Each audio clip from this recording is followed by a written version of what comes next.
इतना बिखरा हूं, इकट्ठा नहीं होने वाला। अब तुझे छू के भी अच्छा नहीं होने वाला।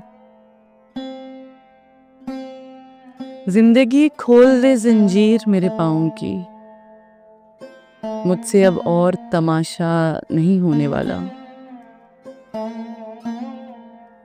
इतना रोई हैं तेरे हिज्र में जिंदा आंखें, अब किसी लाश पे गिरिया नहीं होने वाला। दुख यही है कि मेरी सांस पे काबिज हुआ शख्स, कुछ भी हो जाए वो मेरा नहीं होने वाला। इतना बिखरा हूं, इकट्ठा नहीं होने वाला।